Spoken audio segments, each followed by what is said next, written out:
Hello and welcome back to another episode of XCOM 2, War of the Chosen. My name is Syken. Today we are continuing with our little experiment, Syken Guides into the world of XCOM 2, understanding the AI a little bit better. Your number one way of getting better at XCOM 2, if you're serious about that, is to understand the AI.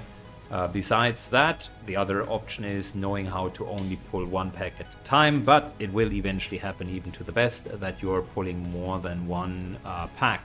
And then you need to understand target priority and in return also what the characters that you haven't killed are going to do. So today we're at the last part of this episode and I would call it the big boys.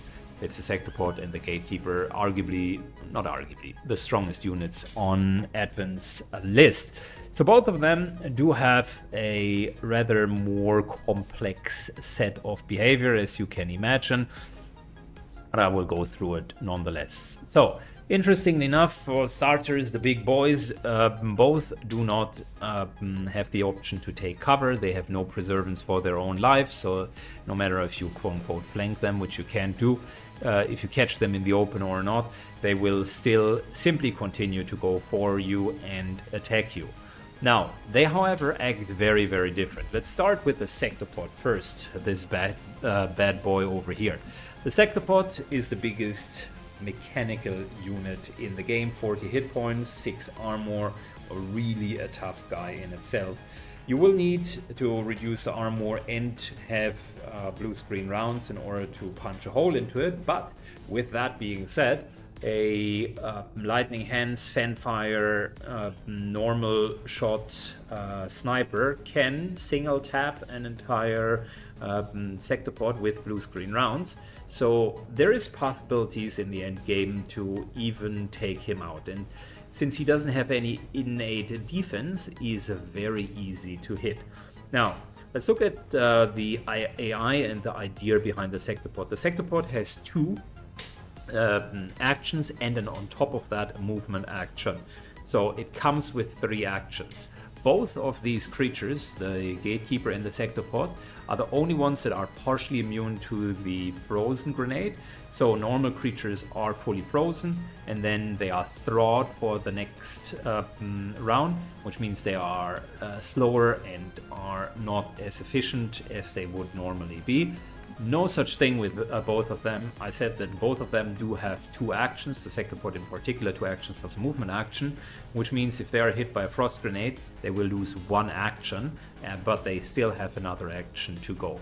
So what will the Sectopod do with his actions? He does have a free action ability called Stand, which is elongating his legs and making him large. That provides him a high ground bonus as one of the very few units in Advent that even benefit from a high ground bonus. The Sectopod can provide that bonus to themselves by elongating their legs. However, it cannot always do that. So if you catch a Sectopod under a bridge, for instance, or under in those little canyons that in the cities where there are bridges leading over those canyons, this is called indestructible terrain. You just cannot destroy it. Therefore, the Sectopod, when it doesn't have the chance to elongate fully, will simply not do that. Also, if you ever catch them on a bridge, which occasionally can happen, they can spawn on top of bridges, they cannot elongate further up because bridges have a height of 2. And then there's just one more height level above it because the maps in XCOM are capped to height level 3. The only time that you can exceed that is in lost maps, where sometimes you can grapple on top of buildings to layer 4, but that is out of bound really. So bottom line, if you catch them there, it's good to fight them there because they cannot get the high ground bonus and they will oftentimes use 2 actions to just wobble around and move. Just something to consider. The second thing to consider is they cannot traverse height, which means if they are in those city canyons and you for whatever reason have an option to like move out of line of sight, then they simply can't follow you. They will stay there and they will try to shoot you and do Overwatch, but that's all they can do. So they are in a sense trapped within those confines, and that in itself already gives you a bit of counterplay. They do have another ability called Lightning Field, which will flash for 8 damage around them. It's important to know that Lightning Field cannot be blocked by by parry. So even if you do go in with parry or stand next to them with parry, Lightning Field still goes through. Additionally, Lightning Field also does not trigger Blade Storm, which is a pretty nasty situation. It's one of 2 abilities, that and Stasis, out of the entire array of abilities that does not trigger Blade Storm when you have a Templar standing next to a Sectopod. That makes Sectopods pretty formidable opponents even against Templars, so keep that in mind. They do have another ability called Wrath Gun, which is one of those abilities where they point to the ground, like basically here, and everything in this area will be obliterated. It deals 14-15 points of damage, removes all of the cover, yada yada yada, and then they will use that in order to hit multiple targets. So one way of dealing with Sectopods therefore is you want to prevent them from using their main gun. And an easy way of doing that is either to fight them in environments where they can't use their gun twice, so I'm just talking about the bridges and so on, or you're using a freezing grenade if you don't have the sustain, or you're trying to use Haywire Protocol into stun, or you're using an EMP grenade into stun, so something that just disables them for one round, gives you the breathing room to deal with it. One very efficient way, for instance, is a Grenadier with Salvo. First action, EMP grenade into the Sectopod, see if the 30% stun chance procs. If yes, then go for the rest for all of the other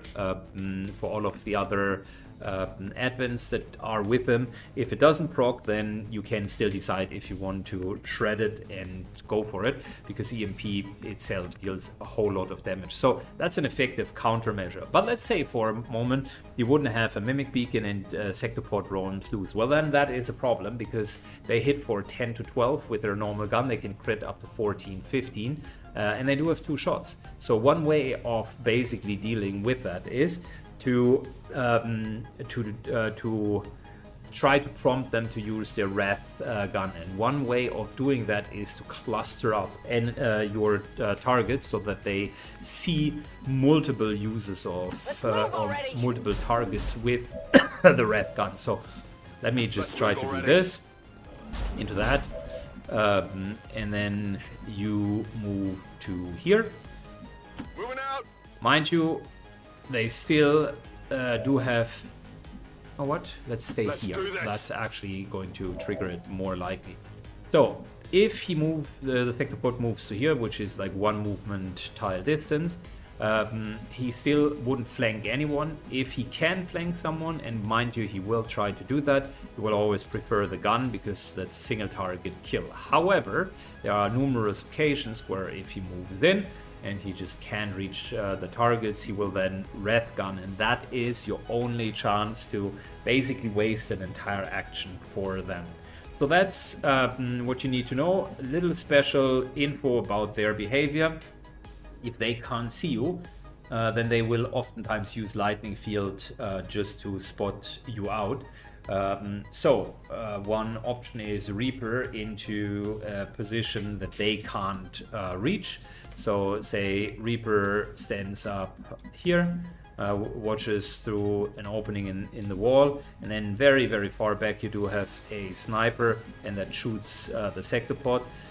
Or shoots an explosive here, or the Reaper puts Claymore down and explodes that, then the Sectopod wouldn't know how to deal with it, and their natural reaction will be to move around and Lightning Field, because the AI suspects that there are hidden enemies like the Reaper around. You should know that, because Sectopods are infamous for spotting out Reapers, so that's why I'm mentioning it. The second info is the Gatekeeper, also a little bit more complex unit, comes in with only 30 hit points, but whooping 7 armor, which is a lot. It does have its shell, can open the shell in order to cast psionics that reduces armor by 3 or 4, and then after the first hit it immediately closes shell. So one option if you're fighting on prolonged fights against it, multi-shots like rapid shot or chain shot will force the shell to be open for the entirety of that shot. So if you want a little bit less armor, then that is a way of dealing with it. Other than that, they are biological units that are still susceptible to EMP grenades and blue screen rounds, so that will deal extra damage. And they are also susceptible to flashbang grenades. Matter of fact, that's a very efficient way of dealing with it, because their I-beam is hitting hard, but is very, very, very poor in terms of aim. So if you are having a way of reducing their aim, then that is a perfect opportunity. So how do you deal with them? You try to disorient them, which will mean that they can no longer use their psionic abilities. Let's talk about psionic abilities for a second, so that you at least know what you're up against. The AI will calculate how many targets it can hit. The main psionic ability of the Gatekeeper is its gateway. That will have a cooldown, it will open the shell, but once you hit gateway, everything in its rather massive size, it's the size of an advanced